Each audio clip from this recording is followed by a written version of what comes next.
سنیں حضور نے کیا فرمایا۔ نبی پاک صلی اللہ تعالی علیہ وسلم نے دعا دی، کہا اے اللہ اس آدمی کے چہرے کو چمکتا دمکتا رکھنا۔ کیا دعا ہے، اور دی اس محبوب نے ہے کہ جو جب دعا کرتے تھے تو اعلیٰ حضرت بریلوی فرماتے ہیں قبولیت نیچے آ جایا کرتی۔ حضور نے دعا دی، کہا اے اللہ اس آدمی کے چہرے کو چمکتا دمکتا رکھنا جو میری حدیثیں یاد کرتا ہے اور پھر آگے بیان کرتا ہے۔ اس کے چہرے کو چمکتا دمکتا رکھنا، یہ رسول پاک صلی اللہ تعالی علیہ وسلم نے دعا دی۔ میرے عزیز، امام بخاری رحمۃ اللہ علیہ کے ایک شاگرد تھے محمد بن عباس، وہ کہتے ہیں مجھے امام بخاری نا حدیثیں لکھوایا کرتے تھے اور میں حدیثیں لکھا کرتا تھا۔ جب آپ حدیث پاک پڑھتے ہیں یا حدیث پاک سنتے ہیں تو کئی دفعہ ایسے ہوتا ہے کہ آپ کوئی واقعہ اچھے طریقے سے پڑھ رہے ہیں حضور کے دور کا صلی اللہ علیہ وسلم، یا سن رہے ہیں، ایسے لگتا ہے کہ وہ منظر آنکھوں کے سامنے گھوم گیا ہے۔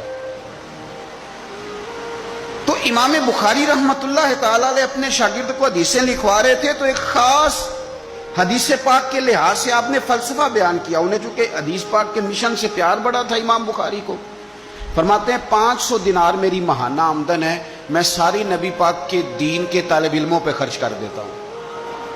یہ مشن سے پیار ہے۔ تو امام بخاری رحمۃ اللہ تعالی علیہ کے شاگرد محمد بن عباس فرماتے ہیں میں حدیثیں لکھ رہا تھا تو انسان تھک جاتا ہے، کہتے میں لکھتے لکھتے امام صاحب چونکہ لکھواتے جا رہے تھے تو میں تھک گیا۔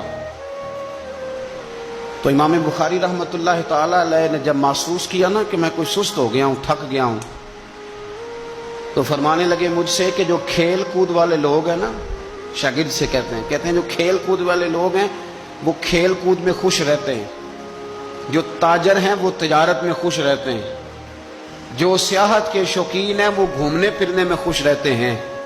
فرمایا تو کتنا خوش نصیب ہے کہ جب سے تو بیٹھا ہے یا نبی پاک علیہ السلام کے ساتھ بیٹھا ہوا ہے یا حضور کے صحابہ کے ساتھ بیٹھا ہوا ہے۔